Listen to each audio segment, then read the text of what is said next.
Waalaikumsalam warahmatullahi wabarakatuh. Selamat malam, Bu. Ya. Oke, baik.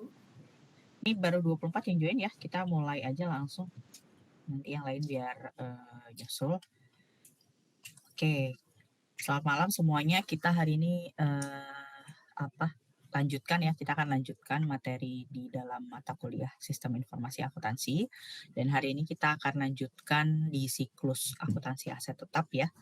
Dan itu siklus yang terakhir, dan hari ini merupakan perkuliahan terakhir ya untuk Sistem Informasi Akuntansi. Di minggu depan itu kan ada minggu pengganti ya untuk mata kuliah yang memang ada hari pengganti yang memang butuh pengganti gitu ya. Tapi untuk SIA sendiri kan nggak ada ya. Kita sudah aman semuanya. Jadi di minggu depan mungkin teman-teman bisa ikut kelas yang lain ya, kalau memang ada penggantian. Nah, di minggu depannya lagi kan itu baru UAS ya. Oke. Baik, kita lanjutkan materi kita. Silakan untuk rekan-rekan yang nggak ada kendala apapun terkait jaringan untuk on kamera ya, seperti biasa untuk kelas kita hari ini.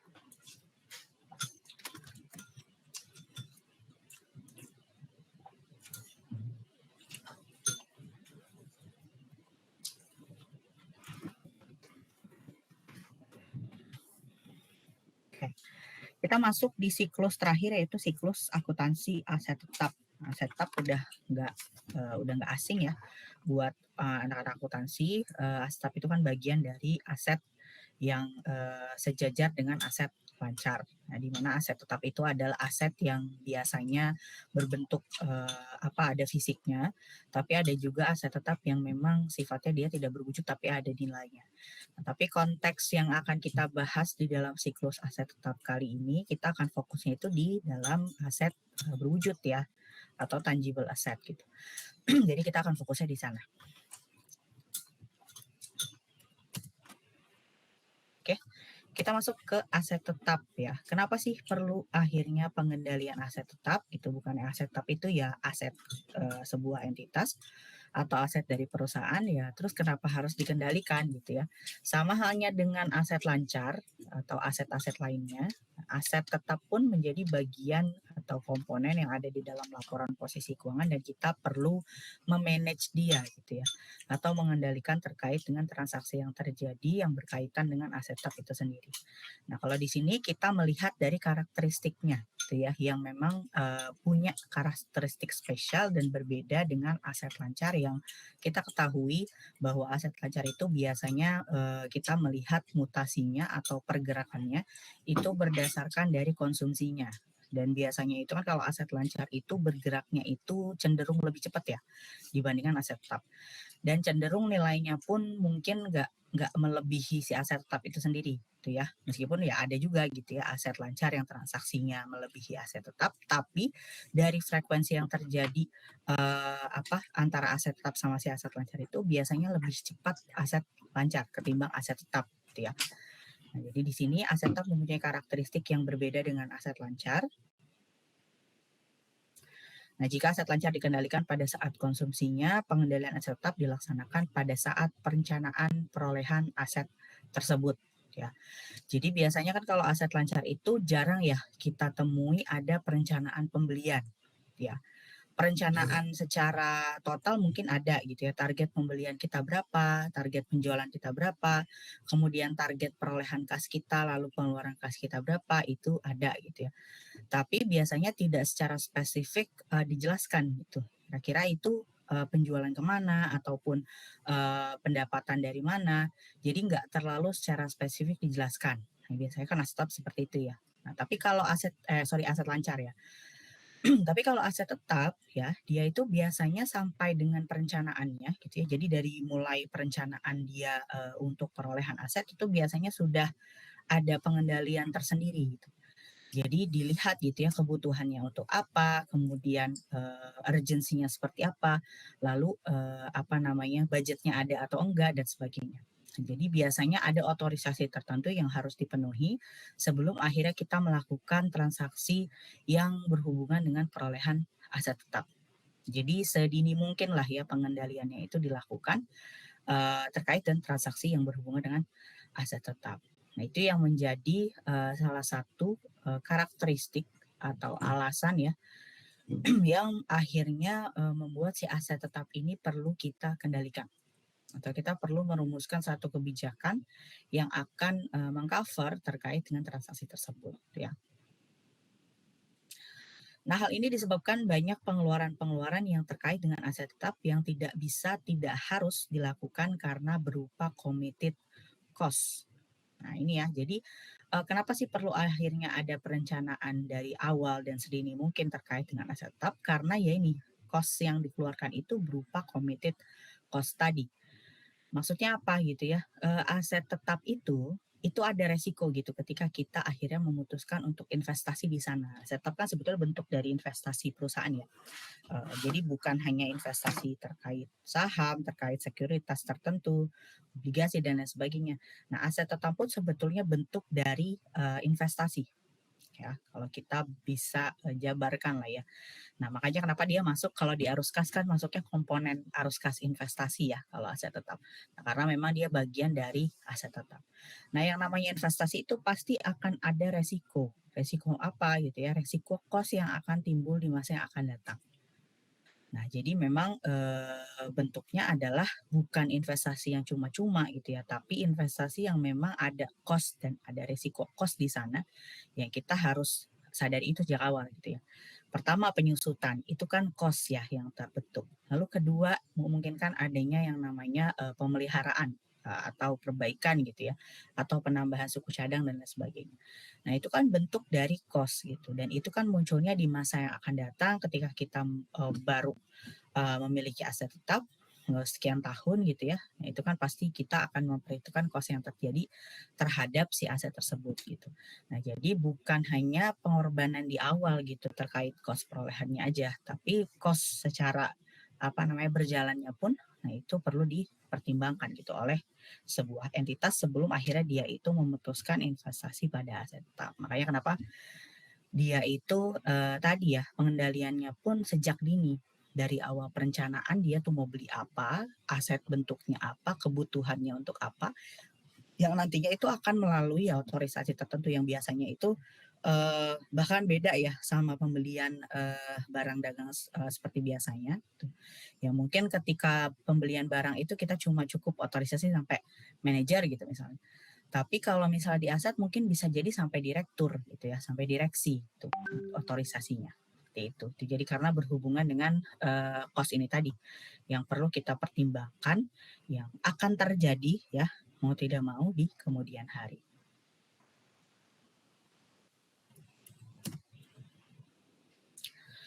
Nah, apa sih pengertian aset tetap? Nah, rekan-rekan pasti udah tahu ya pengertian aset tetap ya secara bahasanya kan pasti aset yang memang memiliki wujud gitu ya, yang dia itu dibeli bukan untuk dijual dan lain sebagainya.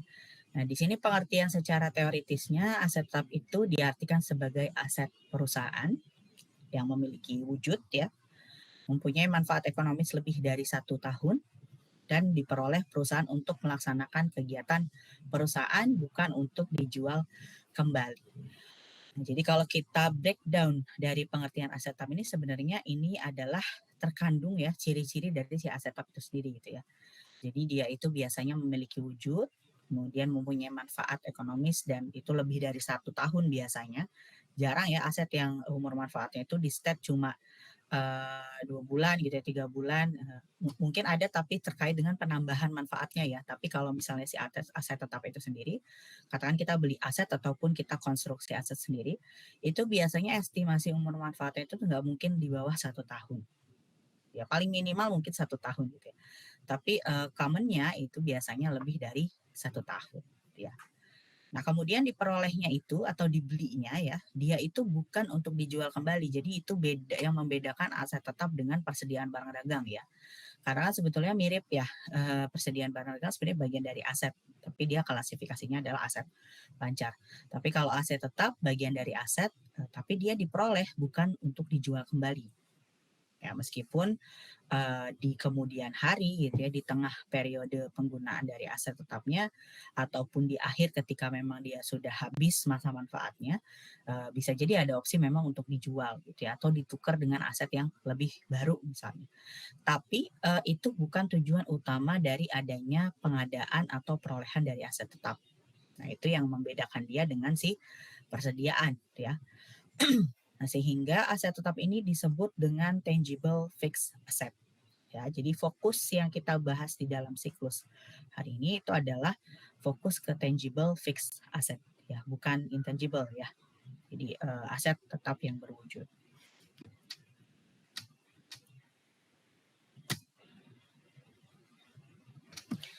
Nah, kemudian karakteristik aset tetap ini sebagian sudah dibahas ya. Nah, ini ada beberapa tambahan karakteristik dari si aset tetap. Jadi mengacu ke dalam si siklus aset tetapnya gitu ya. Kenapa akhirnya butuh pengendalian? Nah, yang pertama itu terkait dengan frekuensi terjadinya transaksi. Ini juga tadi yang sudah dibahas di awal ya, bahwasanya aset tetap itu berbeda dengan aset lancar.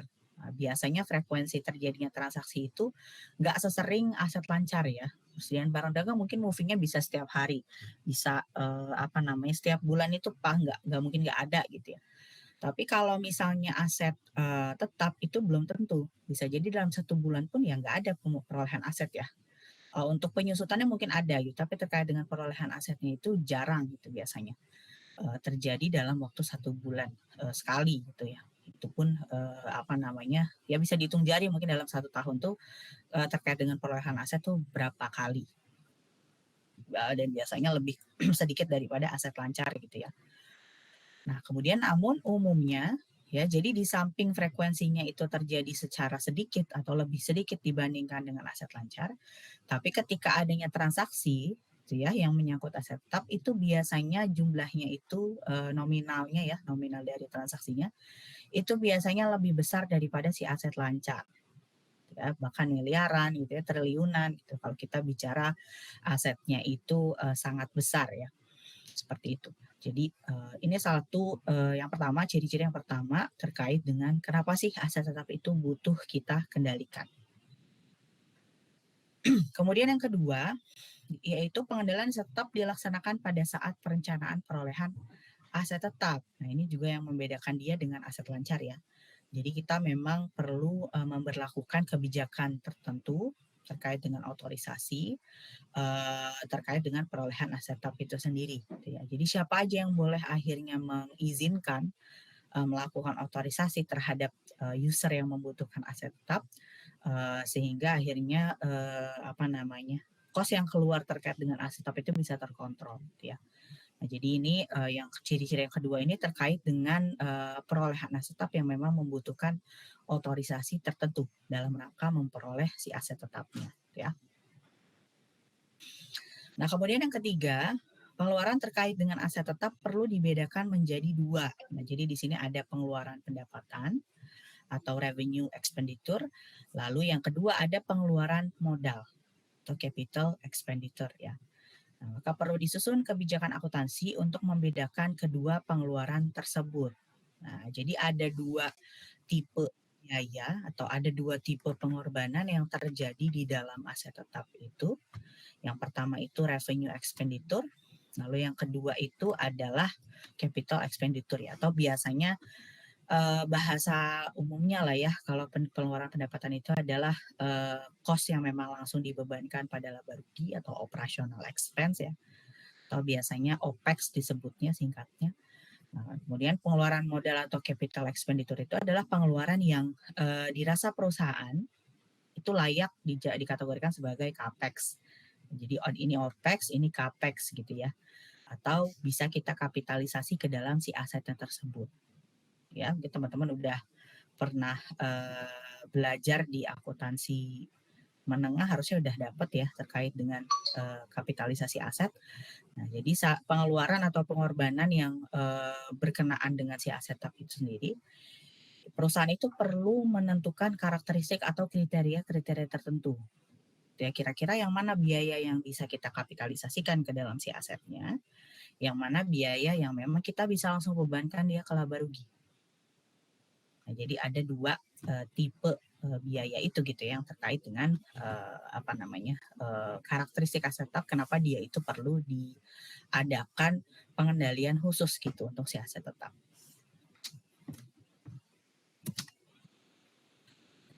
Kemudian yang selanjutnya itu terkait penggolongan aset tetap ya. Jadi aset tetap itu ada apa aja, ini juga pasti udah paham ya tentang semuanya. Ada tanah dan perbaikan tanah ya, land and land improvement.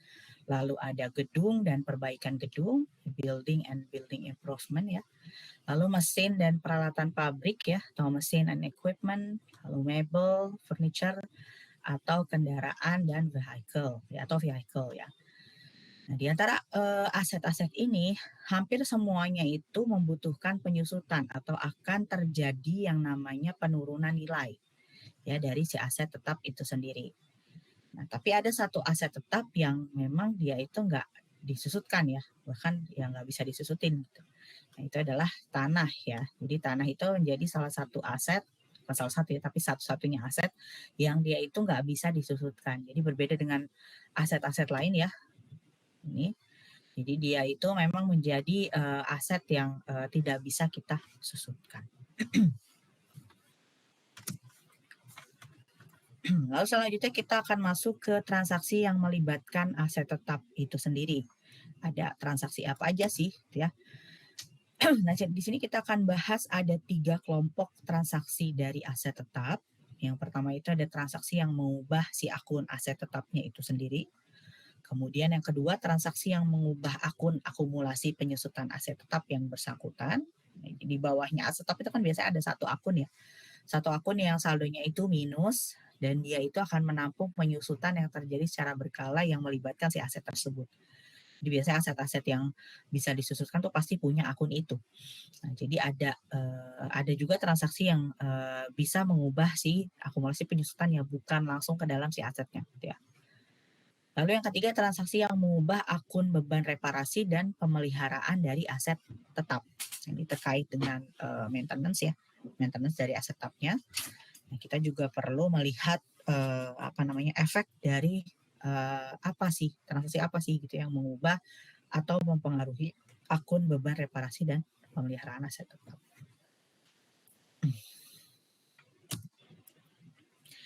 Yang pertama, transaksi merubah harga perolehan aset tetap. Ya, jadi akun aset tetapnya. Ya, itu ada apa aja? Nah, ini ada matriksnya sebelah kanan dan sebelah kiri ya. Jadi untuk yang sebelah kanan ini adalah transaksi yang sifatnya akan menambah dari harga perolehan aset tetap. Lalu yang sebelah kanan ini adalah transaksi yang sifatnya itu akan mempengaruhi minusnya perolehan dari aset tetap. Nah, ini kalau menambah itu ada perolehan ya. Perolehan itu baik dari pembelian, lalu pembangunan ataupun sumbangan ya. Kemudian ada pengeluaran modal, lalu revaluasi dan pertukaran ya. Jadi ini yang biasanya mempengaruhi nilai aset tetap itu bertambah. Lalu di sebelahnya itu ada penghentian pemakaian, penjualan, pertukaran. Nah, inilah yang biasanya menyebabkan aset kita itu berkurang ya nilai perolehannya. Saya izin minum sebentar ya.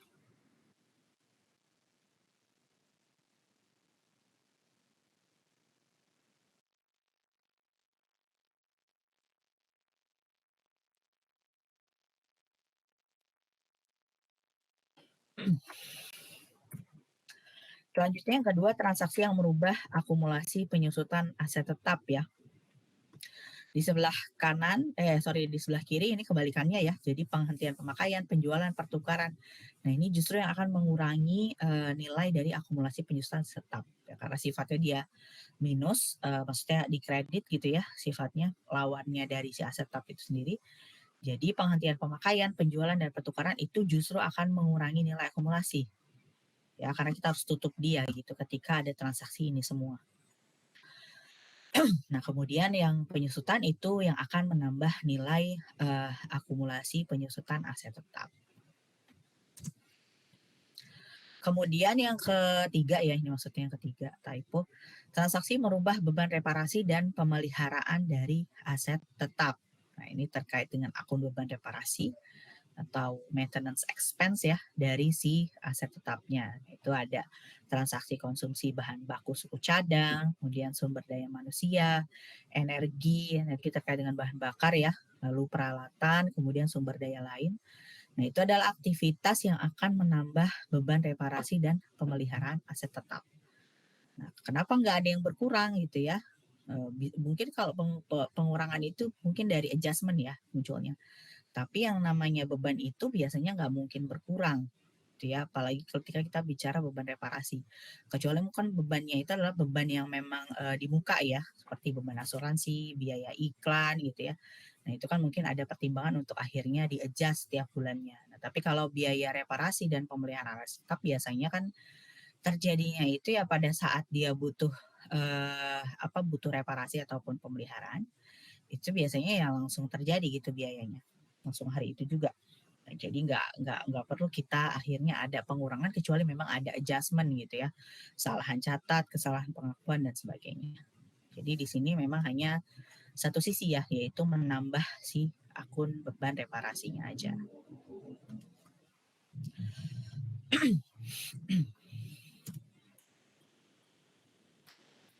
Lalu selanjutnya manajemen dari aset tetap ya.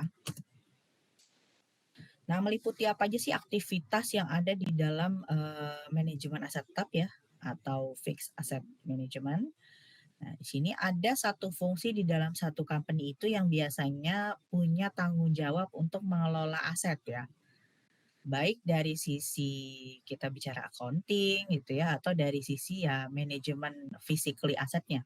Jadi ada dua apa ya namanya, dua bidang lah ya kalau kita bisa pecah mereka gitu ya. Jadi manajemen aset itu terbagi menjadi dua gitu. Baik yang manage secara pencatatan ataupun manage secara fisik dari si aset tetapnya gitu ya. Nah, kalau di sini fungsi tersebut itu dijalankan oleh bagian aset tetap. Jadi hanya satu bagian. Nah, tapi pada prakteknya biasanya ada juga yang kalau misalnya aset tetapnya itu sangat besar, divisi yang dia kelola itu banyak gitu ya dalam company-nya, otomatis kan jumlah divisi di dalam company tersebut kan berbanding lurus dengan jumlah aset tetap yang dibutuhkan ya. Nah, jadi kan otomatis jumlah dari aset tetap yang dimiliki oleh perusahaan tersebut itu pasti banyak. Nah, sehingga butuh adanya pemisahan divisi. Nah, jadi yang satu itu yang akan mengurus aset tetap dari sisi pencatatannya, which is akuntansinya ya. Nah, yang satu lagi itu bagian aset manajemen. Nah, itu biasanya yang akan mengelola terkait dengan aset itu secara fisik. Lokasinya di mana, kemudian dia butuh servis atau enggak, kemudian dia butuh spare part atau enggak nih dan lain sebagainya. Jadi terkait dengan fisik dari si aset itu sendiri, gitu ya. Nah, kemudian wewenang yang dimiliki oleh fungsi tersebut itu apa? Nah, ini berkaitan dengan aktivitas yang akan dilakukan oleh bagian dari divisi atau bagian yang nantinya akan memanage si aset tetap itu gitu ya. Yang pertama itu adalah menempatkan aset tetap di tangan fungsi pemakai aset tetap. Nah, karena aset tetap itu sifatnya nggak akan di-keep sama si tim aset itu ya. Jadi yang namanya aset itu kan biasanya berdasarkan request dari departemen tertentu atau divisi tertentu yang butuh dengan si aset tersebut. Nah, si aset tetap itu yang akan mengelola terkait dengan kebutuhannya. Nah, sampai dengan akhirnya selesai gitu ya proses request-nya, kemudian dibeli, lalu diakuisisi. Aset itu kan nggak mungkin di-keep sama si bagian aset ya. Jadi pasti didistribute gitu ke masing-masing divisi atau masing-masing departemen yang nantinya membutuhkan aset tersebut. Nah, otomatis itu juga menjadi tanggung jawab bagian aset untuk akhirnya memastikan bahwasanya aset yang dibeli itu sesuai dengan kebutuhan dan juga akhirnya bisa digunakan secara operasional oleh si bagian atau divisi tersebut gitu ya. Nah, jadi itu menjadi tugas pertama yang dilakukan oleh bagian aset. Lalu yang kedua, memberikan otorisasi pemindahan aset tetap dari fungsi satu ke fungsi yang lainnya. Nah, ini berkaitan dengan transferring aset. Nah, jadi kalau misalnya satu divisi dengan divisi lain mungkin berbeda wilayah atau cabang ya, cabang A, cabang B, cabang C dan seterusnya itu beda wilayah. Nah, biasanya ada kemungkinan transaksi yang terjadi itu untuk mentransfer aset dari bagian A ke bagian B ya, di bagian satu dengan bagian yang lain. Nah, itu pun menjadi tanggung jawab dari bagian aset tetap gitu untuk memastikan bahwa pertukaran itu sudah dilakukan, lalu aset tersebut juga sudah diterima oleh divisi yang membutuhkan atau cabang yang membutuhkan. Dan dia yang akhirnya memberikan otorisasi juga terkait dengan layak nggak pemindahan aset yang dilakukan. Ya.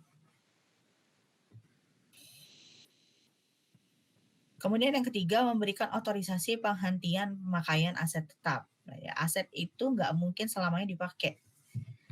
Biasanya ada masa retirement ya, atau masa ya, pensiun dari asetnya, dan tanda kutip ya, pensiun, dan dilihat gitu ya dari secara fisik si aset tetapnya, apakah memang masih possible untuk digunakan atau ternyata sudah usang. Nah, kalau ternyata memang sudah usang dan sudah tidak bisa dipakai lagi, yaitu ada pilihan bagi perusahaan itu untuk akhirnya menghapus, mendisposal aset tersebut gitu ya. Jadi dihentikan pemakaiannya secara operasional dan akhirnya digantikan dengan alat lain. Nah, itu pun yang akan memanage terkait dengan otorisasinya itu adalah bagian aset tetap. Lalu yang terakhir yaitu memberikan otorisasi terkait pengiriman aset tetap ke pihak luar untuk keperluan reparasi. Nah, ketika si aset tetap tersebut itu memang butuh perbaikan, butuh penambahan spare part tertentu untuk menunjang aktivitasnya di dalam aktivitas manajemen sehari-hari. Nah, dia kan pasti butuh yang namanya ditunjang dengan reparasi ataupun spare part yang support ya itu terhadap si aset tersebut. Nah, otomatis bagian aset tetap pun harus memastikan itu, ya, harus memastikan bahwa aset tersebut itu memang sudah waktunya atau sudah layak direparasi. Lalu yang akan mereparasi itu adalah bagian atau perusahaan yang memang kredibel gitu untuk melakukan aktivitas reparasi. Ya.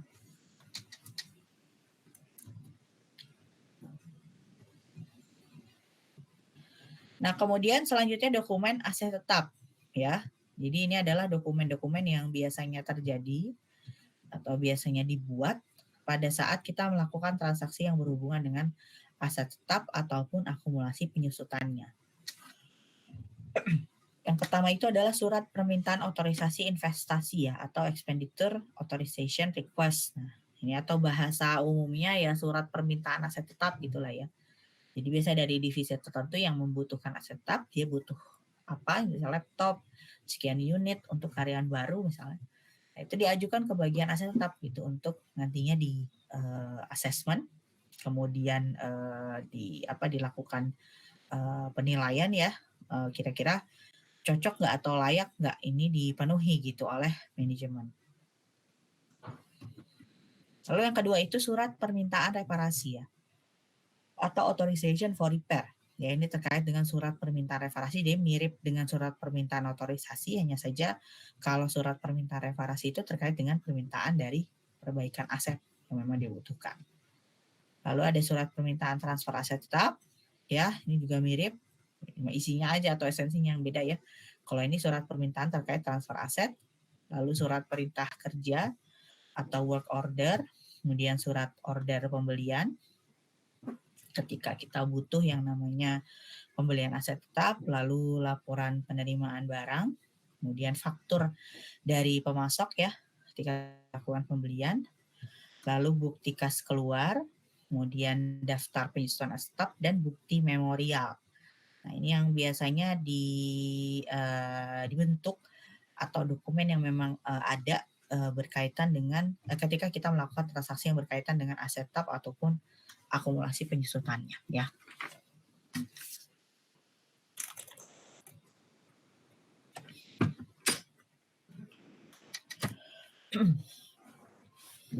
Kemudian yang selanjutnya catatan akuntansi yang related to aset tetap. Nah, di sini ada kartu aset tetap ya. Biasanya dibuat satu aset itu satu kartu ya, untuk mengontrol nilai bukunya, penyusutannya, gitu ya, penambahannya dan lain-lain. Lalu ada jurnal umum yang akan kita catat baik perolehan, penyusutan gitu ya, ataupun disposal dan lain sebagainya. Kemudian register bukti kas keluar. Ini berkaitan dengan beban reparasi, lalu perolehan aset tetap. Nah, biasanya kan kita butuh yang namanya ada keluar uang kas ya. Otomatis kita butuh register bukti kas keluar.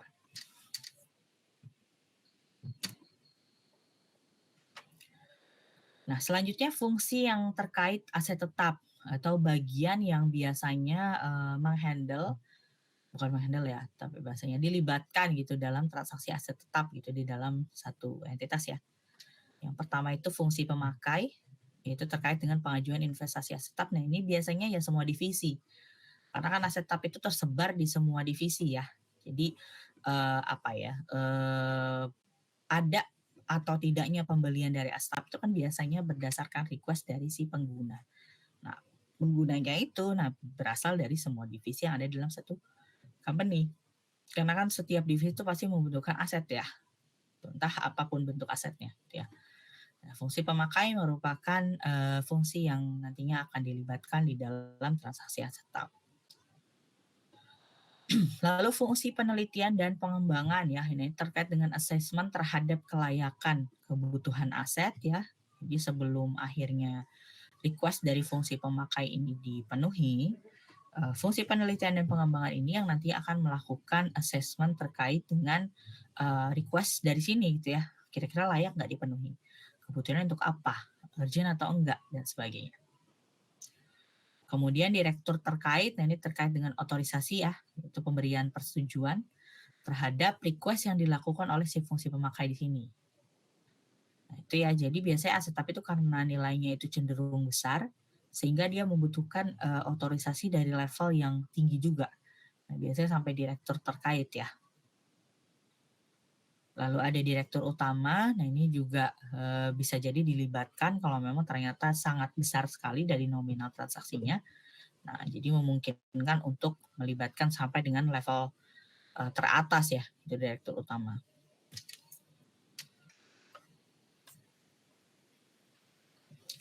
Kemudian fungsi pembelian, nah ini yang nantinya akan bertanggung jawab terkait dengan aset yang nantinya akan dibeli.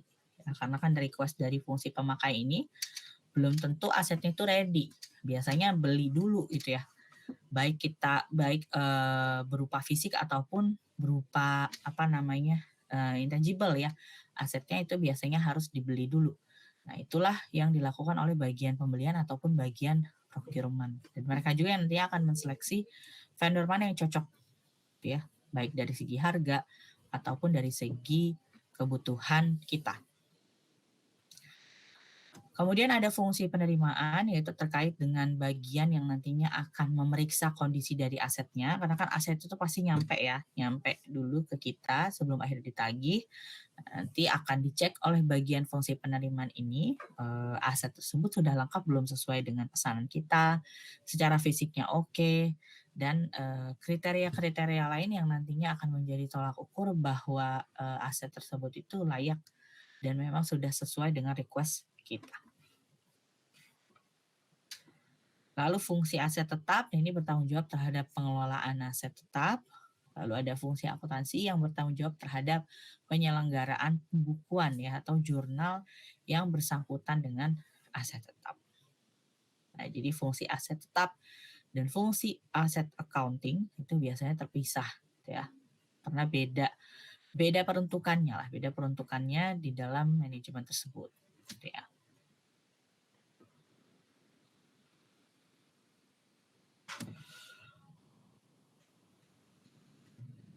Nah, selanjutnya adalah jaringan subsistem aset tetap. Nah, di dalam sebuah siklus aset tetap, itu kan melibatkan beberapa transaksi tadi ya. Jadi, tadi contohnya ada transaksi perolehan, kemudian ada transaksi penyusutan, ada transaksi beban pemeliharaan. Nah, kalau kita susun menjadi sebuah flow tertentu atau sebuah kebijakan tertentu, maka kita akan mendapati bahwasanya siklus aset tetap itu terdiri dari beberapa subsistem gitu ya. Terdiri dari beberapa subflow gitu ya di dalamnya gitu ya. Yang perlu kita set kebijakannya, yang perlu kita flow-nya kita atur gitu ya, prosedurnya seperti apa dan sebagainya. supaya nantinya transaksi yang terjadi di dalam aset tetap itu tidak asal ya, berarti tidak ya udah sekenanya aja gitu, tidak seperti itu, tapi memang diatur di dalam SOP yang memang layak gitu untuk diterapkan di dalam perusahaan tersebut ya.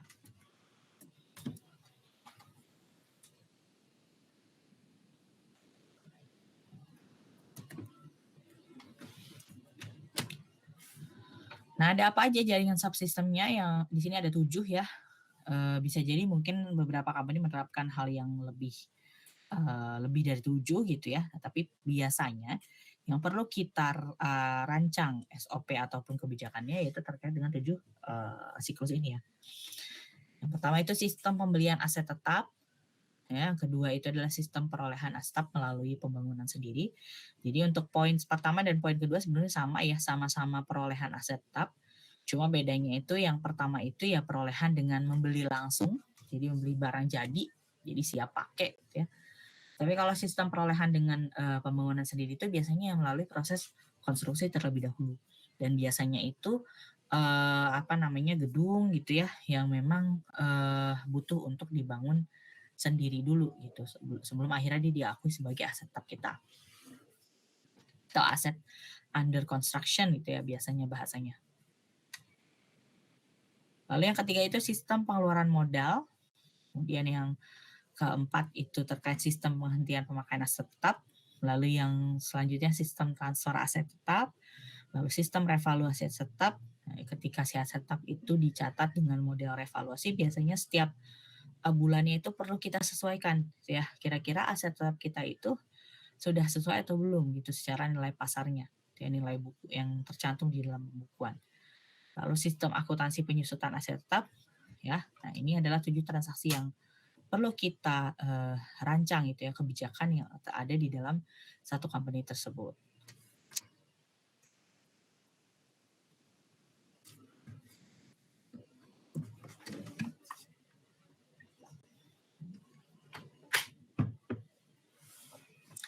Nah, kita gambarkan sistem-sistem ini ke dalam flow-nya masing-masing ya. Jadi biar tergambar masing-masing sistem itu pasti punya flow-nya tersendiri. Ada yang mirip gitu ya. Tapi mirip pun ada perbedaan di sisi detail di dalamnya gitu ya. Nggak literally mirip gitu ya. Tapi ada persamaan lah gitu di dalam si flow-nya. Yang pertama itu flow dari sistem pembelian aset tetap ya, atau perolehan aset tetap dengan kita beli aset jadinya gitu secara langsung dan siap dipakai. Nah, flow-nya kalau di sini digambarkan menjadi 3 halaman ya. Kemudian dibagi ke beberapa divisi. Nah, jadi flow-nya itu biasanya melibatkan bagian aset yang memerlukan aset tetap atau user ya, atau pengguna. Nah, ini bisa dari berbagai divisi, kemudian ada direktur utama, lalu ada bagian pembelian, bagian penerimaan, hutang, bagian aset tetap, dan bagian kartu aset tetap. Ya, nah ini biasanya bagian-bagian yang terlibat di dalam flow sistem pembelian dari aset tetap.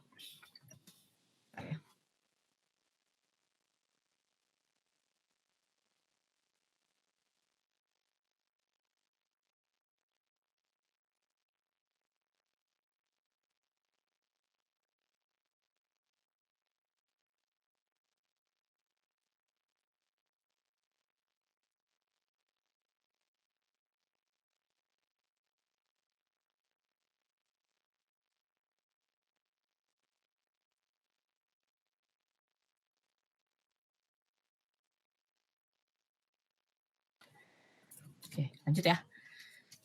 Nah, jadi bagian tadi saya ulang sedikit ya. Jadi bagian yang memerlukan aset tetap itu adalah biasanya semua divisi atau semua departemen yang nantinya akan membutuhkan si aset tersebut. Jadi dia melakukan request terkait dengan kebutuhan aset tetapnya. Lalu nanti setelah dia request itu kan akan muncul dokumen requestnya gitu ya. Terus nanti dia akan meminta persetujuan dulu dari direktur utama. Kalau memang ternyata kebijakan ini balik kebijakan sebenarnya ya.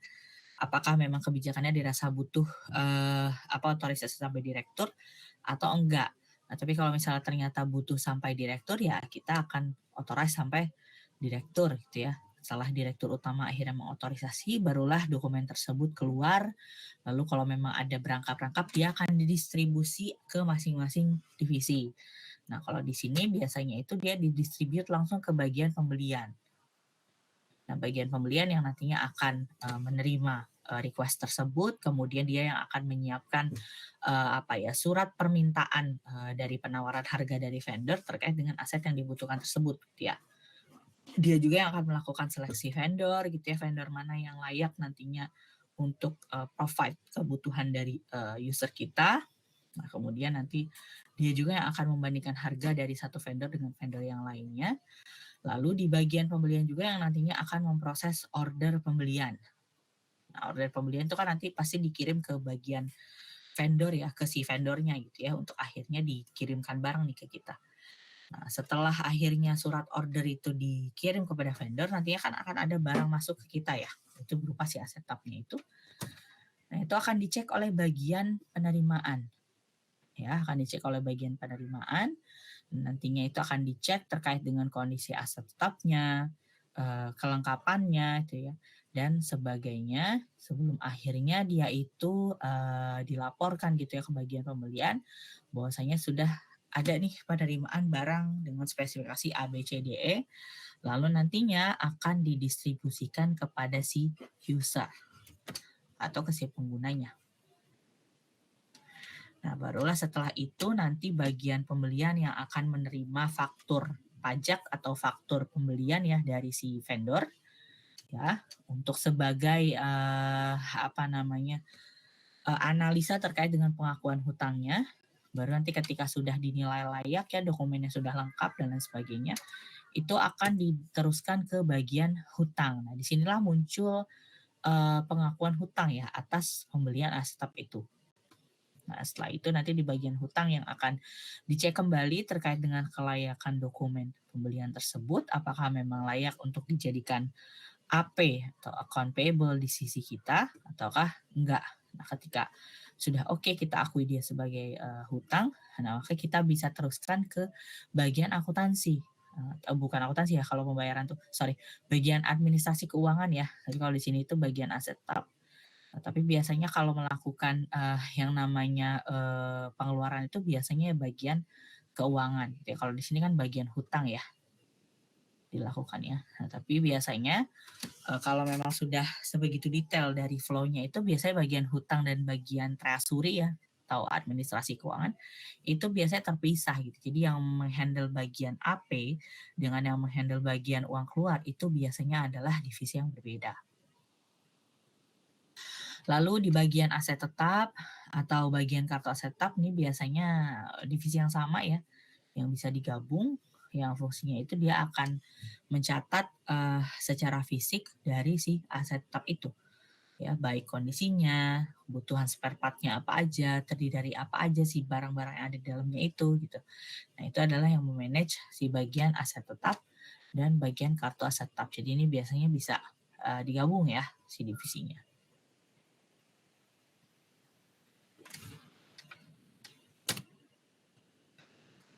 Kemudian yang selanjutnya adalah flow sistem perolehan dari aset tetap yang dibangun sendiri.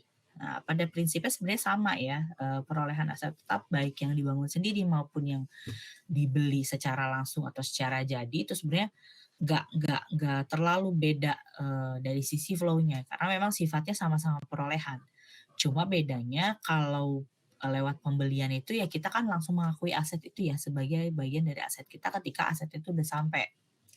Nah, tapi kalau dalam proses atau sistem perolehan aset tetap yang dibangun sendiri itu biasanya nggak langsung diakui sebagai aset, tapi diakui dulu sebagai aset under construction. Ya, sebelum akhirnya nanti akan ada milestone tertentu sekian persen, si aset itu bisa diakui sebagai aset tetap kita. Jadi direklas gitu ya, tergantung atau berdasarkan persentase dari perkembangan si proses pembangunannya tersebut. Nah, dia baru bisa diakui sebagai aset kita. Nah, biasanya bedanya di situ aja ya untuk aset tetap yang diperoleh dengan cara membangun sendiri. Jadi secara flow-nya sama ya. Bagian yang memerlukan aset, direktur utama, kemudian bagian reparasi dan pemeliharaan, bagian gudang, Oh, ini sorry. Bagian reparasi dan pemeliharaan ini biasanya nggak muncul di dalam aset yang dikonsumsi sendiri ya, tapi di dalam pembelian pun ya dia bisa jadi muncul. Nah, ini sebenarnya bisa di take out aja dari prosesnya, tapi dia nanti masuknya itu ke dalam pengeluaran modal sebetulnya. Kemudian bagian gaji dan upah kalau memang dibutuhkan ya, kalau memang ada buruh tertentu yang mengerjakan dari aset tetap tersebut. Nah, lalu bagian jurnal yang akan mencatat terkait dengan transaksi dari aset yang dibangun sendiri ya, bagian accounting. Bagian kartu aset tetap dan bagian aset tetap yang nantinya akan mencatat terkait dengan mutasi ya ataupun kondisi dari penambahan si aset tetap yang diperoleh secara dibangun sendiri. Jadi secara konsep sama ya sebetulnya.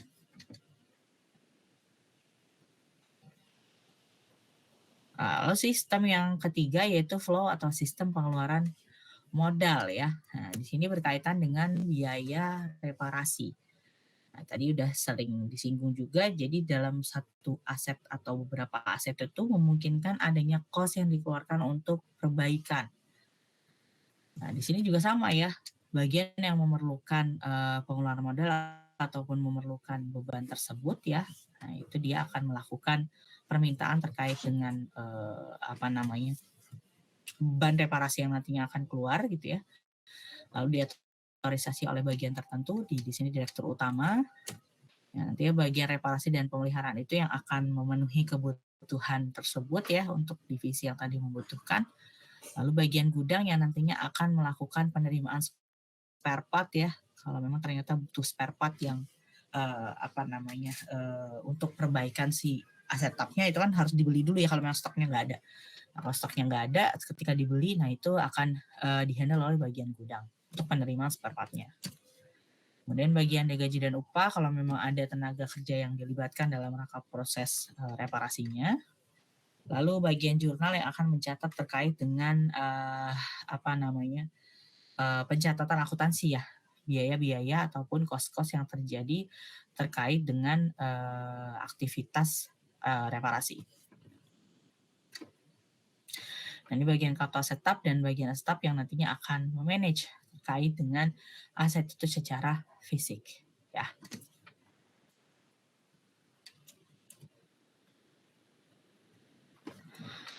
Kemudian flow yang keempat yaitu sistem penghentian pemakaian aset tetap. Nah, ini secara flow-nya biasanya dari bagian yang membutuhkan penghentian aset tetap, lalu ada otorisasi dulu gitu ya, apakah aset tersebut itu layak untuk diberhentikan atau enggak.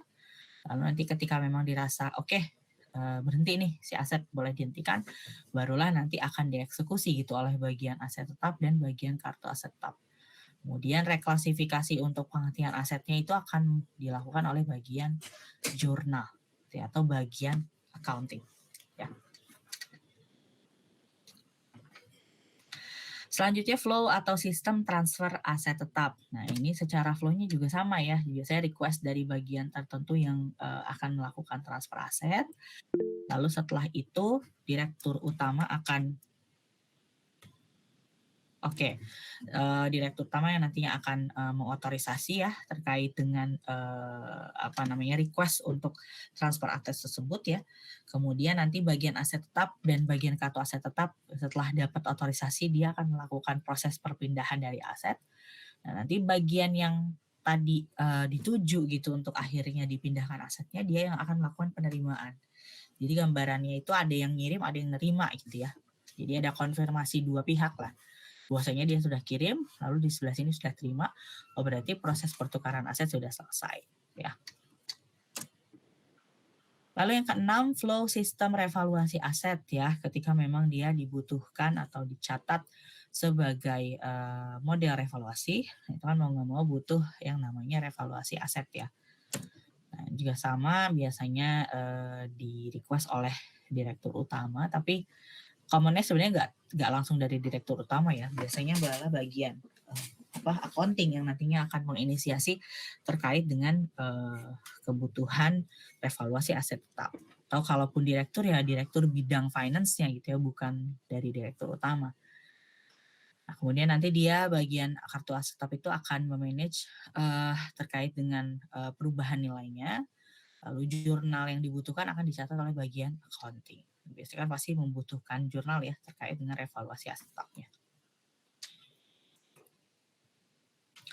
Kemudian flow atau sistem yang terakhir adalah flow sistem akuntansi penyusutan aset tetap. Nah ini biasanya ya sama halnya penyusutan periodik ya, biasanya itu dilakukan oleh bagian accounting secara langsung berdasarkan kontrol yang dilakukan oleh bagian kartu aset tetap.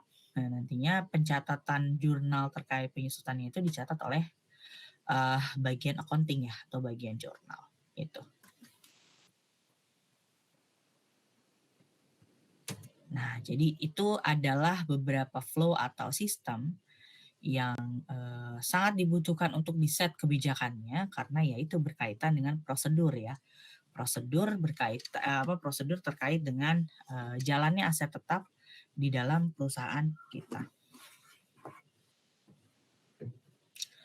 Selanjutnya unsur pengendalian internal aset tetap ya. Sebetulnya melibatkan apa aja sih di dalam sebuah pengendalian aset tetap? Si unsur pengendalian internalnya. Jadi ada 4 ya, ada organisasi, sistem otorisasi, kemudian prosedur pencatatan, dan praktik yang sehat. Nah, bicara tentang organisasi, untuk pengendalian internal itu biasanya terkait dengan pemisahan fungsi ya. Pemisahan fungsi yaitu biasanya fungsi pemakai dengan fungsi bagian akuntansi itu biasanya adalah bagian yang terpisah. Jadi memang perlu ada satu bagian yang khusus menangani aset tetap itu sendiri ya, baik dari sisi accounting ataupun dari sisi manajemen bagian fisiknya.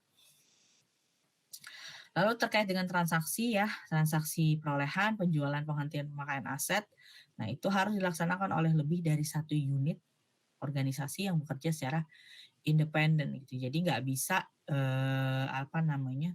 perolehan aset itu penghentian dan penghentian sama penjualan itu nggak bisa dilakukan di company itu aja. Dalam arti kita menjual hanya kepada si company yang yang punya kerjasama lah ibaratnya ya. Nah biasanya kita perlu melibatkan lembaga atau organisasi yang memang independen gitu untuk akhirnya kita ajak engage ya, kita engage sebagai vendor atau klien kita untuk memperoleh ataupun menjual dan menghentikan si aset tetap. Nah, kemudian yang selanjutnya itu sistem otorisasi. Nah, ini berkaitan dengan siapa yang akan memvalidasi atau melakukan otorisasi terkait dengan transaksi aset tetap yang terjadi, gitu ya.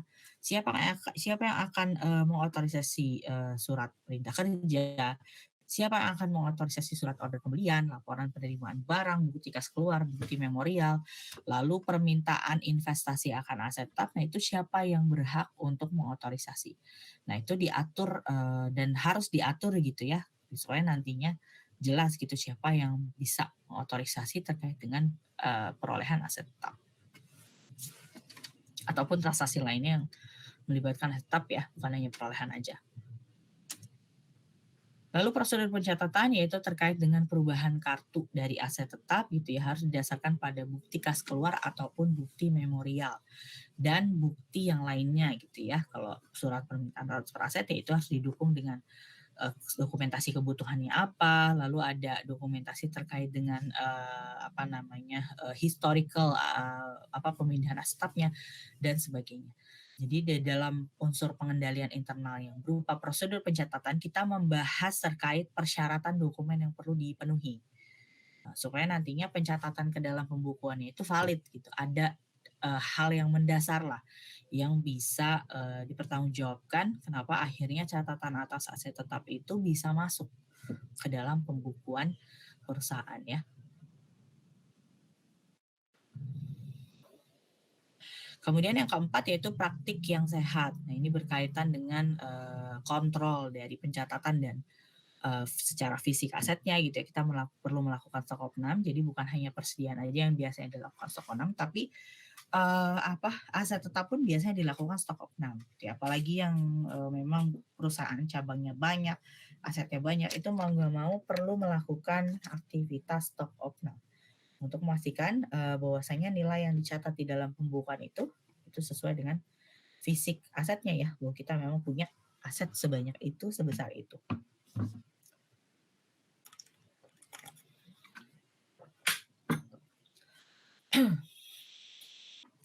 Kemudian praktek yang sehat selanjutnya itu terkait dengan penggunaan anggaran investasi dari si aset TAP itu bukan hanya sebagai alat yang direkam di awal tahun terus eksekusinya bodo amat gitu ya, nggak seperti itu. Justru dengan adanya persyaratan kita perlu melakukan perencanaan sedini mungkin terkait dengan perolehan aset TAP, nah itu yang akan mengendalikan perolehan aset TAP yang terjadi di kemudian hari. Harapannya kan nggak mungkin, bukan nggak mungkin ya, nggak bisa gitu perolehan aset TAP itu tidak sesuai dengan perencanaannya. Berarti gitu ya. Jadi itu bentuk dari pengendalian cost ataupun pengendalian investasi dalam aset TAP. Lalu penutupan asuransi aset TAP terhadap kerugian ya, ketika memang ada kerugian yang terjadi, kehilangan, bencana sesuatu. Nah, ketika kita sudah mengasuransikan aset TAP, itu biasanya ada coverage-nya gitu ya, maksudnya ada ada biaya penutupannya lah gitu ya, terkait dengan kerugian yang kita alami. Lalu yang terakhir itu terkait kebijakan akuntansi tentang pemisahan pengeluaran modal ya atau capital expenditure dan pengeluaran pendapatan atau revenue expenditure. Nah, ini yang tadi udah dibahas di awal ya, terkait dengan pengeluaran yang terjadi berkaitan dengan aset TAP. Nah, itu perlu dilakukan atau perlu dibentuk kebijakan akuntansinya seperti apa perlakuannya ya.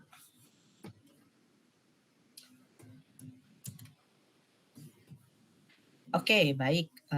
Sudah selesai ya materi untuk siklus aset TAP. Nah, silakan sampai di sini ada yang ingin ditanyakan atau ingin didiskusikan berkenaan dengan materi kita hari ini. Silakan ya.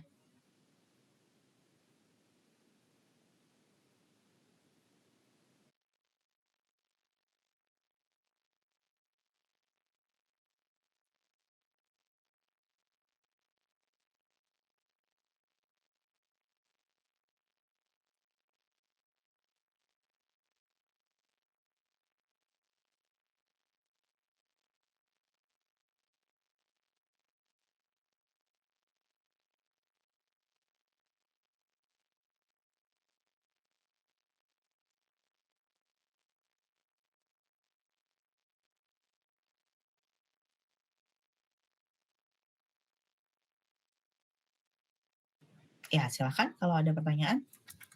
Kalau tidak ada pertanyaan, saya yang nanya ya kalau gitu. Kita diskusi lah terkait dengan beberapa hal yang ada di dalam siklus aset tetap. Yang pertama kita discuss terkait dengan expenditure, capital expenditure dan revenue expenditure ya. Nah, tadi kan disebutkan bahwasanya ada dua tipe biaya ya, dua tipe cost yang terjadi di dalam siklus aset tetap, yaitu tadi revenue expenditure dan capital expenditure. Nah, kemudian kan di start di situ bahwasanya perlu adanya kebijakan gitu, kebijakan akuntansi yang mengatur terkait dengan dua expense itu. Nah, yang jadi pertanyaan kenapa harus diatur gitu ya? Kenapa hanya biaya itu aja yang akhirnya diatur di dalam bukan diatur ya, maksudnya kenapa harus di state sedemikian itu gitu ya, bahwasanya memang butuh kebijakan akuntansi terkait dengan penentuan mana yang masuk ke dalam capital expenditure, mana yang masuk ke dalam revenue expenditure. Ya. Oke, kita diskusi terkait hal itu. Silahkan ada yang ingin menyampaikan pendapatnya kenapa akhirnya perlu dibentuk kebijakan akuntansi sedetail mungkin terkait dengan penentuan kedua cost tersebut gitu ya. Ya, silakan.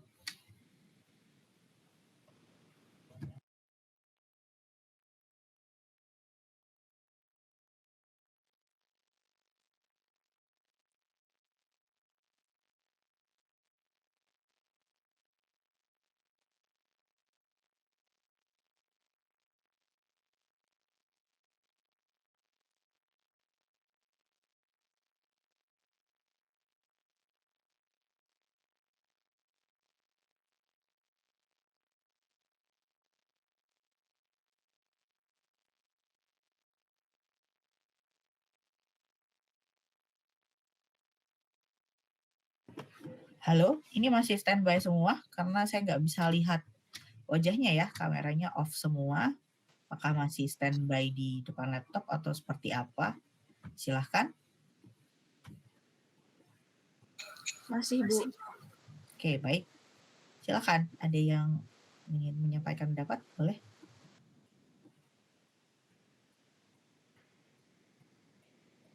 Mungkin Thalia Agatha ya. Silahkan Thalia.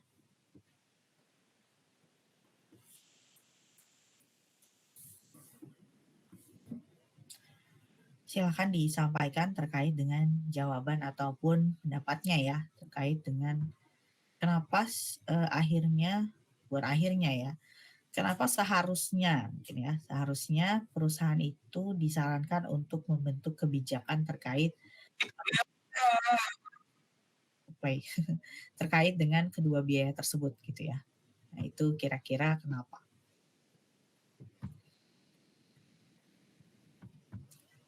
Silahkan Thalia Agatha.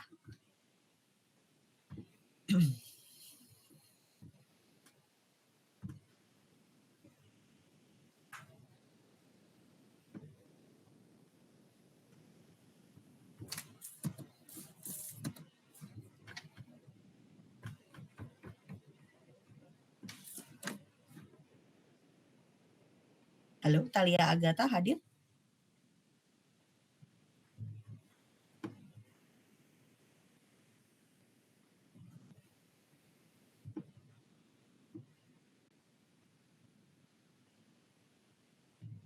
Thalia Agatha hadir? Halo?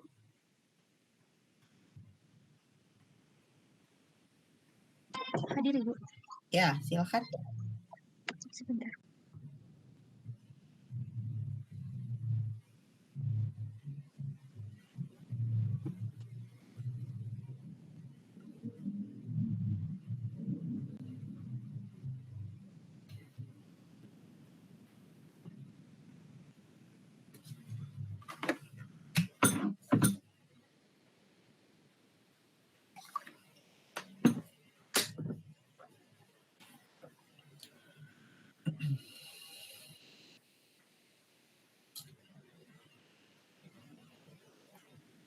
Oke, atau yang lain mungkin?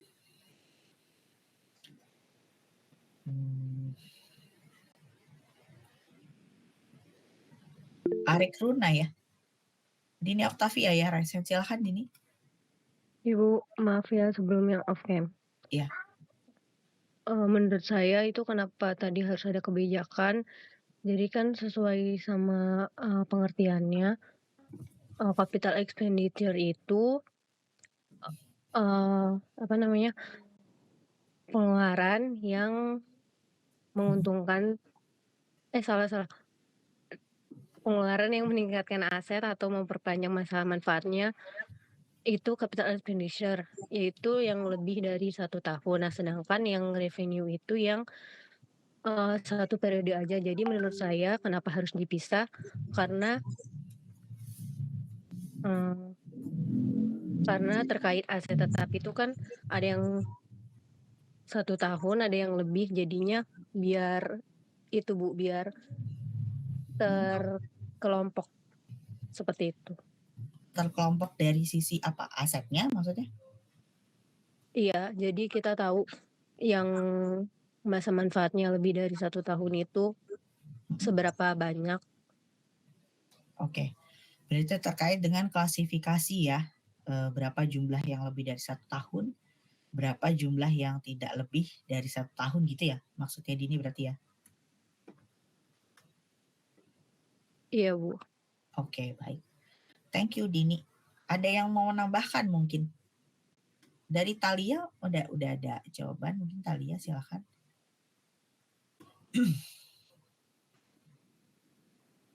Atau menunggu Thalia ya.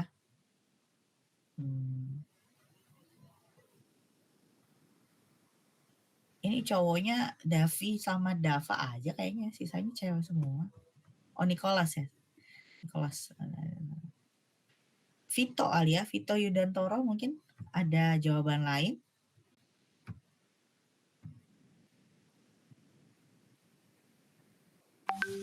Kenapa capital expenditure dan revenue expenditure itu perlu dibentuk kebijakan sedemikian rupa? untuk menentukan gitu ya.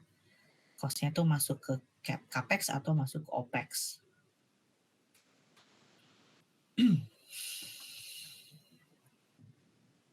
Silakan Vito.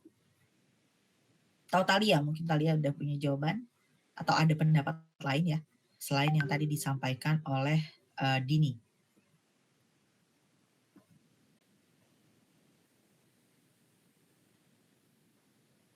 Halo Vito, Vito di situ masih? Masih, Bu. Iya, oke. Silakan.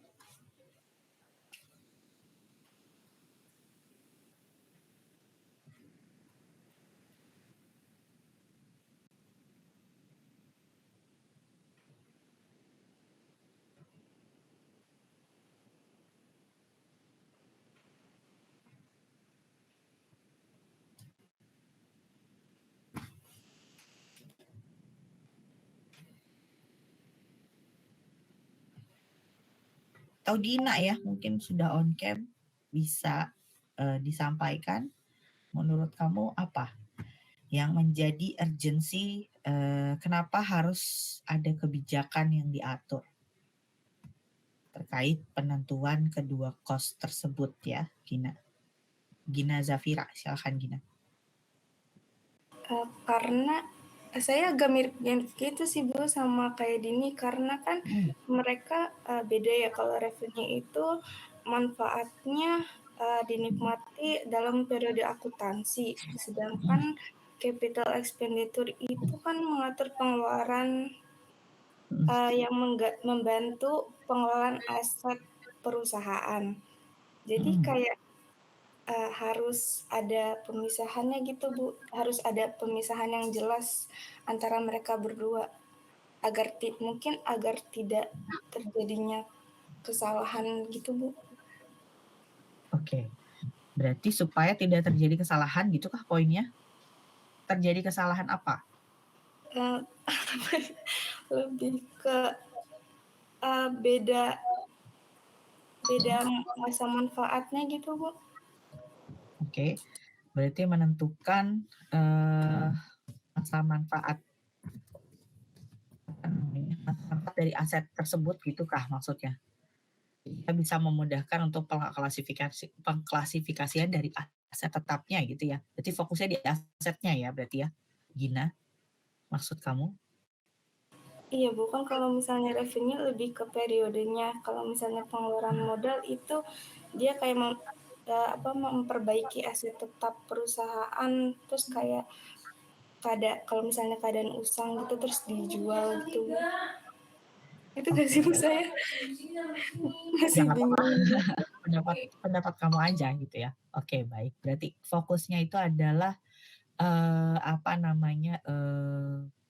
lebih ke asetnya ya, fokusnya ya jawabannya Dini sama Gina. Satu lagi mungkin ada sudut pandang lain terkait dengan kenapanya ya, kenapa akhirnya perlu dibentuk kebijakan terkait dengan cost tersebut. Ada sudut pandang yang lain. Thank you Gina ya.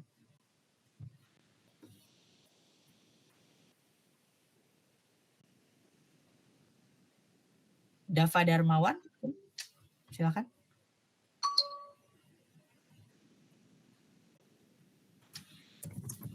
Halo, iya Bu.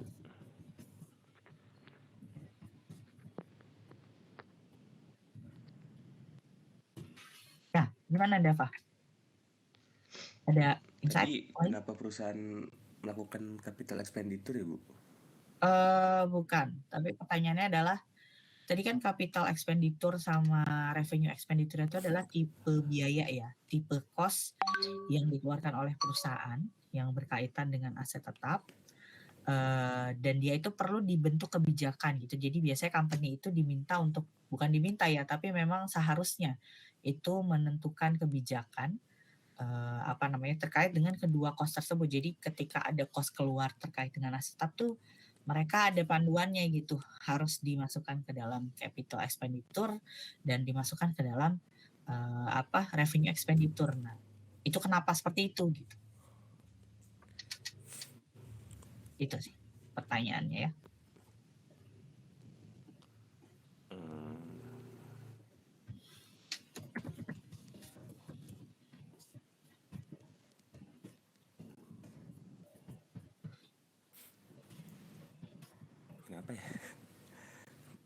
untuk apa ya Bu? Kayak buat bedain jangka waktunya gitu nggak sih Bu? Jadi antara kapital sama revenue itu kan beda waktunya. Waktu juga apa bingung. tuh maksudnya? Kayak waktu operasional gitu bukan, kalau misalkan revenue itu kan kayak keperluan sehari-hari. Kalau misalkan kapital itu kan kayak yang panjang gitu jangka waktunya Bu. Iya nggak sih Bu? Jadi Lalu kenapa dibuat itu ya buat perbedaan waktunya aja Bu. Saya juga buat perbedaan waktunya. Lalu dari perbedaan waktu yang sudah teridentifikasi itu gitu ya, benefitnya untuk company itu apa? mungkin lebih gampang aja Bu, jadi lebih gampang buat ngatur-ngaturnya. Mengatur terkait Kayak itu apa tadi? Apa ya sih? Bingung juga. side cost-nya atau asetnya mungkin? Aset Bu, aset. Lebih ke aset berarti ya. Oke. Ada lagi Dava yang mau disampaikan? Enggak Bu, saya bingung juga. Ya, oke, thank you Dava atas ininya ya, pendapatnya. Oke, Vito sama Talia gimana? Ada tambahan atau dari rekan-rekan yang lain silahkan. Mungkin ada pendapat lain ya terkait dengan kenapa kedua cost tersebut itu perlu diatur kebijakan. Silakan. Ya, Felicia, silakan. Nicholas juga ya. Ya, Felicia dulu mungkin. Ya, kalau menurut saya, kenapa harus diatur itu karena perusahaan harus tahu mana biaya yang dikapitalisasi, mana yang enggak. Kalau yang capital expenditure itu kan lebih ke jangka panjang. Jadi, menurut saya otomatis biayanya itu lebih besar kan, Bu. Jadi dia akan dikapitalisasi gitu. Terus kalau yang revenue expenditure itu masa manfaatnya itu kan kurang dari 1 tahun. Jadi nggak dikapitalisasi gitu Bu, menurut saya perbedaannya. Ya, efeknya untuk perusahaan apa ketika dia akhirnya bisa bedain nih gitu. Yang mana yang masuk capital expenditure, yang mana yang masuk ke dalam revenue expenditure gitu. Benefitnya untuk company apa gitu ketika dia itu bisa menentukan itu gitu. Kalau di kapitalisasi itu menambah laba rugi nggak sih Bu?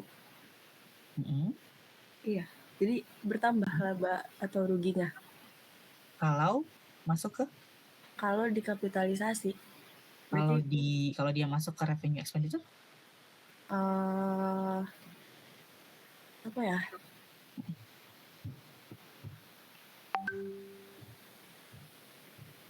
Laba ruginya berkurang. Nggak tahu deh. Oke. Nggak apa-apa ya, maksudnya pendapat kamu aja ini. Kita brainstorming lah terkait dengan kedua cost tersebut. Oke, ada lagi Felicia? Udah, itu aja. Cukup ya. Oke, baik. Thank you Felicia. Nicholas tadi resen juga ya, mungkin ada pendapat lain, silahkan Nicholas.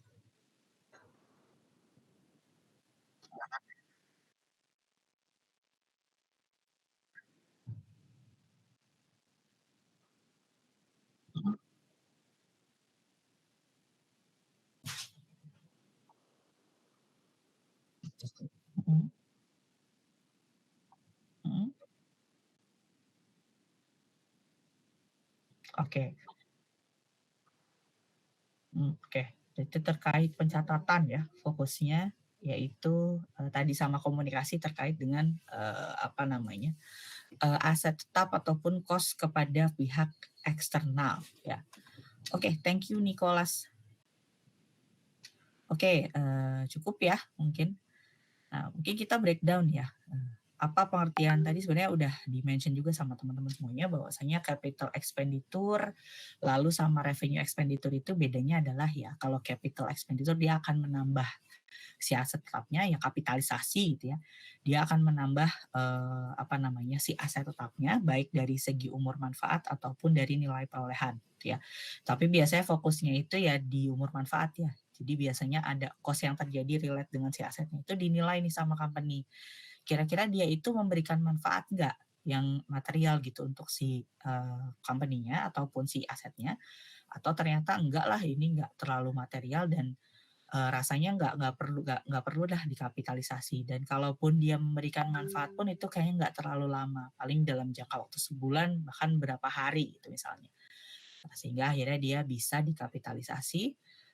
Nantinya efeknya itu adalah nilai perolehannya bertambah ataupun umur manfaatnya yang bertambah, gitu ya. Nah, itu konsep dari kapitalisasi. Nah, otomatis apakah dia akan muncul cost di sana? Enggak, gitu ya. Itu kuncinya dulu dari capital expenditure. Mungkin pada saat awal pengeluaran si bebannya, iya gitu akan muncul cost di sana. Cost itu kan berarti nanti kita akan masuk ke laba rugi ya. Tadi sempat disinggung juga oleh Feliciana. Jadi yang namanya cost itu akan masuk ke laba rugi. Nah, tapi ketika dia sudah masuk ke dalam kriteria perusahaan yang tercantum di dalam kebijakan tersebut bahwasanya biaya ini gitu ya, dia itu tidak masuk kriteria kapitalisasi aset, maka dia nggak bisa dikategorikan sebagai kapitalisasi aset. Nah, tapi kalau ternyata dia memenuhi kriteria yang ada di dalam kebijakan perusahaan tersebut, bahwasanya cost tersebut itu bisa kita kapitalisasi, nah maka expense yang timbul di awal itu bisa kita reclass, yang bisa kita hapus. Hapusnya kemana? Ya kita tambahkan ke dalam si aset tetapnya itu sendiri. Nah, apakah nantinya akan menambah umur manfaat ataukah enggak. Biasanya tuh kebijakannya kalau menambah umur manfaat itu, dia itu sudah habis duluan nih si asetnya. Katakan laptop gitu ya. Laptop, dia itu masa manfaatnya 5 tahun. Nah, ketika dia sudah mencapai umur 5 tahun, nah dia akan ada tambahan range waktu kira-kira itu ketika ada tambahan spare part tertentu yang sifatnya nilainya material, dia akan menambah umurnya itu berapa. Oh ternyata setelah diakses, oh kayaknya 2 tahun deh. Misalnya penambahan RAM gitu misalnya ya, yang membuat mungkin kinerja laptop itu jauh lebih baik daripada sebelumnya terkait dengan aktivitas program yang sedang berjalan, ataupun ROM-nya gitu misalnya terkait penyimpanannya. Oh, ternyata itu bisa digunakan itu atau bisa memperpanjang dalam jangka waktu 2 tahun. Nah, akhirnya di-extend tuh si umurnya gitu ya 2 tahun. Nah, ketika memenuhi kebijakan tersebut gitu ya dari expense yang sudah terjadi, ya sudah dia akan direklas ke dalam si asetnya. Which is menambah umur ataupun menambah nilai perolehan aset dari aset tetapnya itu sendiri.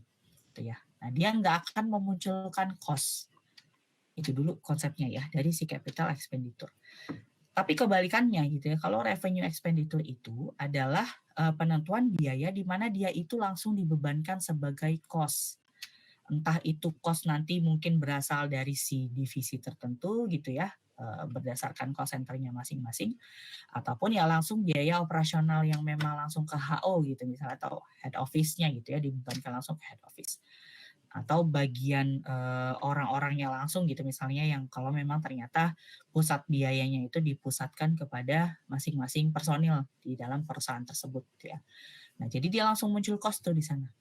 Yang namanya cost konsepnya itu kan masuk ke mana gitu ya? Masuk ke dalam si laba rugi. Nah, tadi udah sempat dibahas sama Feliciana ya. Jadi masuknya ke laba rugi. Nah, ketika biaya itu dikapitalisasi sebagai aset, dia nggak akan masuk ke laba rugi. Tapi ketika dia itu tidak bisa dikapitalisasi dan dia itu masuk ke dalam revenue expenditure, dia itu akan masuk membebani si laporan laba rugi. Efeknya apa untuk company ketika salah menerapkan kebijakan ataupun salah akhirnya membuat peraturan terkait dengan kriteria mana nih biaya yang bisa dikapitalisasi dan mana biaya yang tidak bisa dikapitalisasi. Efeknya bisa jadi cost yang masuk ke dalam revenue expenditure itu jauh lebih besar daripada yang bisa kita kapitalisasi. Ya, katakan perusahaan ini nggak punya insight terkait dengan kedua biaya tersebut gitu ya. Udahlah biarin aja masuk ke revenue expenditure semuanya. Toh itu kan uang keluar gitu ya. Toh itu kan beban yang kita keluarkan. Jadi ya udah nggak masalah lah masuk ke cost semuanya. Efeknya apa? Efeknya cost kita kegedean di laba rugi gitu ya. Nah, efeknya revenue kita berkurang gitu ya. Laba kita otomatis menurun. Nah, jadi kinerja perusahaan kita kan dinilai dari P&L ya biasanya gitu. Dari P&L terlihat di situ profit and loss-nya. Ternyata kita profitnya itu cenderung menurun gitu ya. ternyata setelah dianalisa, oh ternyata karena adanya pembebanan cost ini gitu yang ternyata setiap bulannya itu besar sekali. Ketika dilihat dari mana? Oh ternyata dari biaya maintenance gitu ya. Maintenance apa? Maintenance aset tetap. Nah berarti efeknya kemana? Ke si aset tetapnya ini yang ternyata salah membebankan si beban tersebut itu yang mana yang bisa dikapitalisasi, yang mana yang bisa masuk ke dalam cost secara langsung atau masuk ke dalam revenue expenditure tadi gitu ya. Jadi kenapa akhirnya perusahaan itu seharusnya idealnya gitu ya, untuk sekarang apalagi perusahaan besar ya, itu biasanya punya kebijakan tertentu yang mana yang bisa kita kategorikan sebagai OPEX, yang mana kita bisa kategorikan dia sebagai CAPEX atau capital expenditure tadi gitu ya. Jadi itu sebetulnya titik poinnya ya. Tadi sudah disinggung sama Feliciana, sebenarnya saya bantu untuk akhirnya menjelaskan lebih detail lagi terkait dengan kenapa akhirnya perlu dibagi lah, perlu diklasifikasikan terkait biaya tersebut. Nah, ada satu kasus yang pernah saya alami juga gitu ya di praktiknya.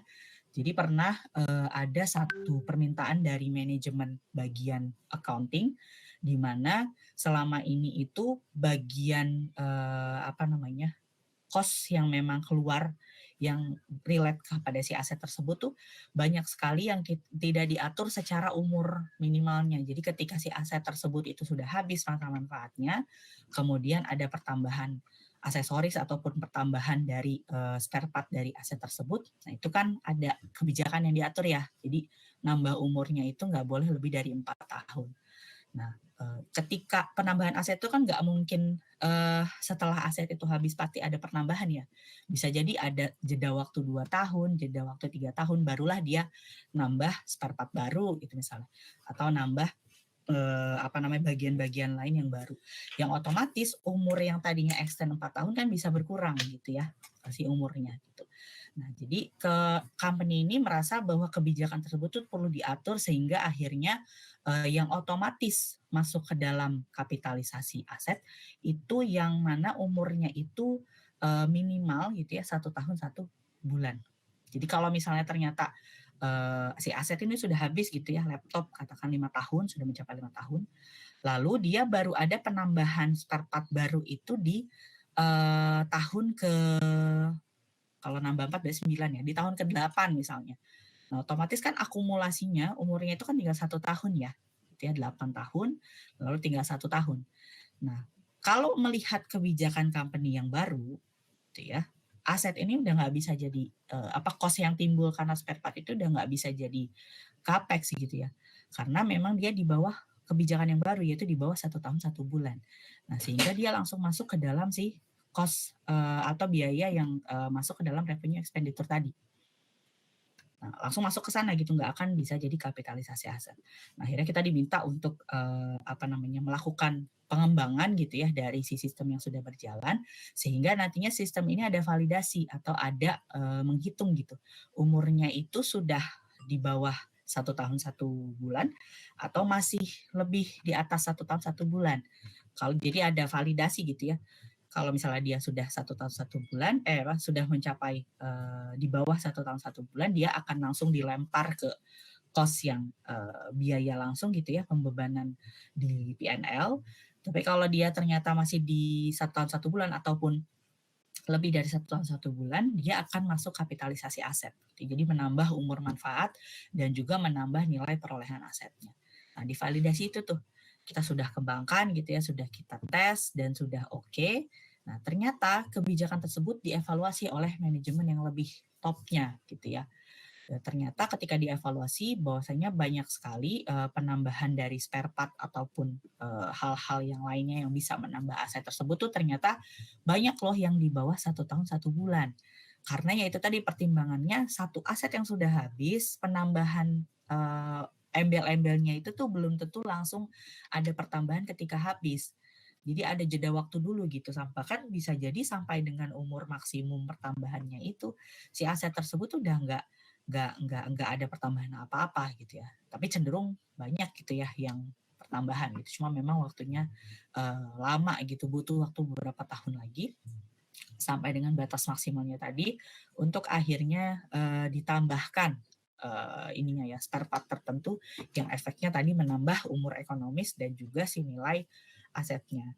Nah, ternyata di evaluasi si kebijakannya itu, kalau kebijakan baru ini diterapkan gitu ya, potensi OPEX di tahun depan atau di masa yang akan datang itu akan jauh lebih besar. Jangankan tahun depan, bulan depan lah ketika akhirnya si sistem itu berjalan, lalu sudah ada validasi itu dipasang, nah otomatis cost yang masuk ke dalam PNL itu yang langsung dibebankan ke PNL tadi, itu akan jauh lebih besar dari sebelumnya.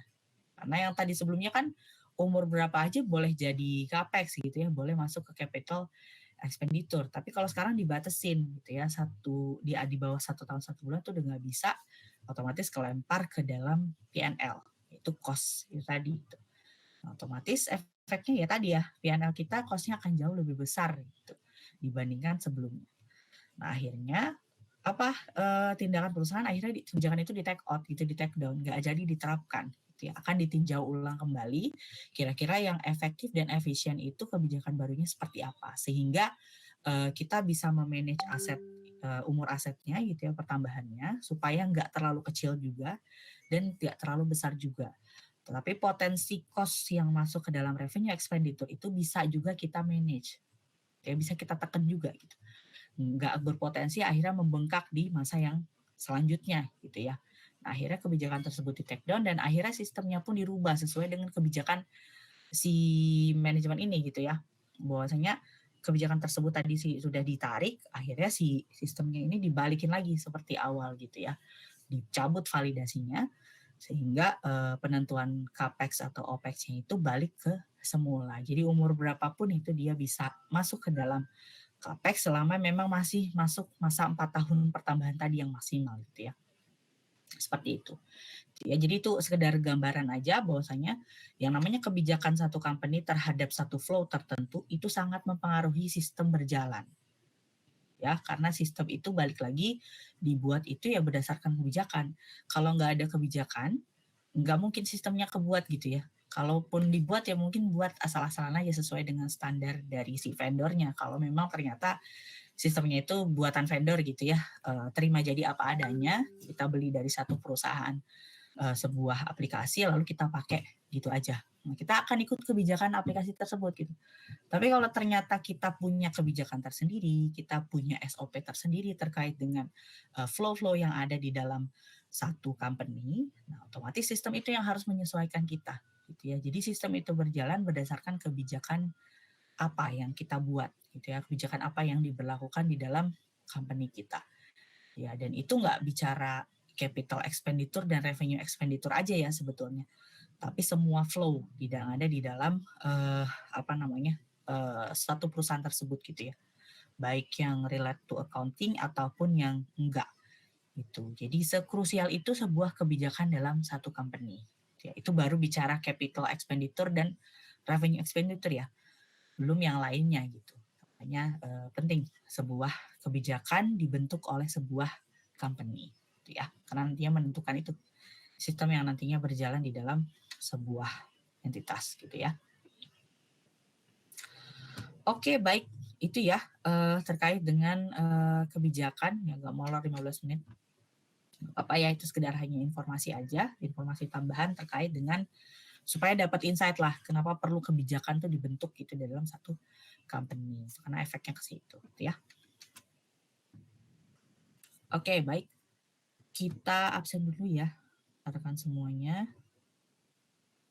untuk pertemuan hari ini.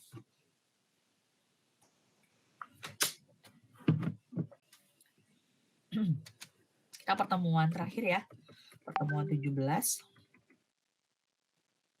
Semester 3 maksudnya. Amalia Salsabila. Hadir. Salonika. Hadir, Ibu. Audi Medina. Hadir, Bu. Nicholas Sahala. Oke. Nisa Chandra Ningrum. Katanya sakit ya. Bukan sakit, izin tadi kalau nggak salah.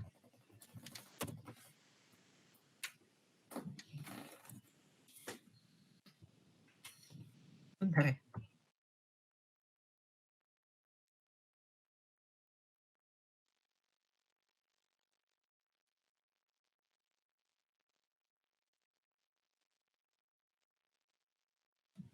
Oke, baik. Kita lanjut ya. Salsabila Zahra. Hadir, Bu. Oke. Aldrik Dafarel. Hadir, Bu. Oke. Aulia Nur Najmila. Hadir, Bu. Julia Astriani. Hadir, Bu. Anissa Fitri Kamelia. Hadir, Bu. Talia Agatha. Hadir, Bu. Astri Diana. Hadir, Bu. Tiara Nur Cahyani. Hadir, Bu. Clarissa Putri Raharjo. Hadir, Bu. Vito Yudantoro.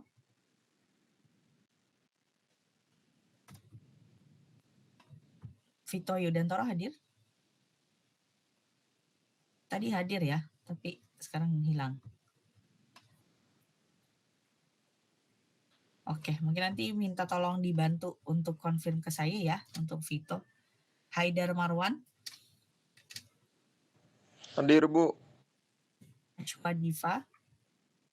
Hadir, Bu. Davi Abdillah. Hadir, Bu. Najwa Sabrina. Hadir, Bu.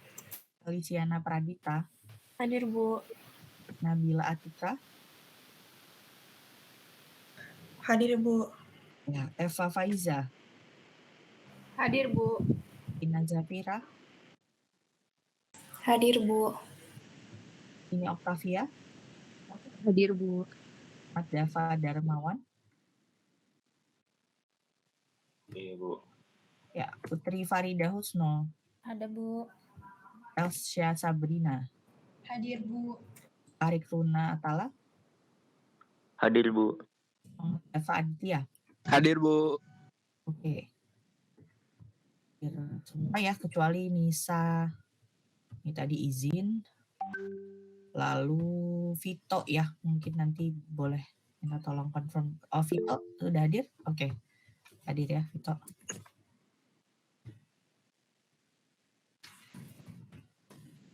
Oke. Baik. Kalau gitu bisa kita tutup ya untuk materi kita hari ini. Terima kasih rekan-rekan semuanya.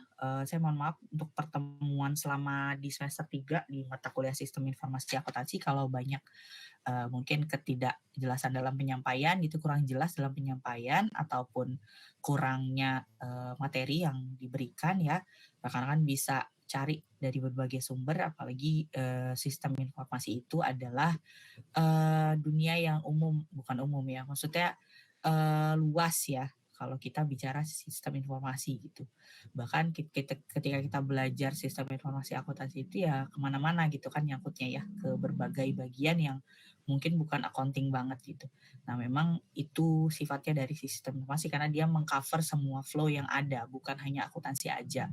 Meskipun akuntansi itu ujungnya adalah ujung dari segalanya gitulah ya, seperti itu. Jadi rekan-rekan bisa cari materi dari manapun gitu ya untuk sebagai sumber belajar, khususnya yang mungkin teman-teman mau skripsinya ambil topik sistem informasi gitu ya. Jadi silakan dicari sumber sebanyak-banyaknya terkait dengan dunia sistem informasi akuntansi.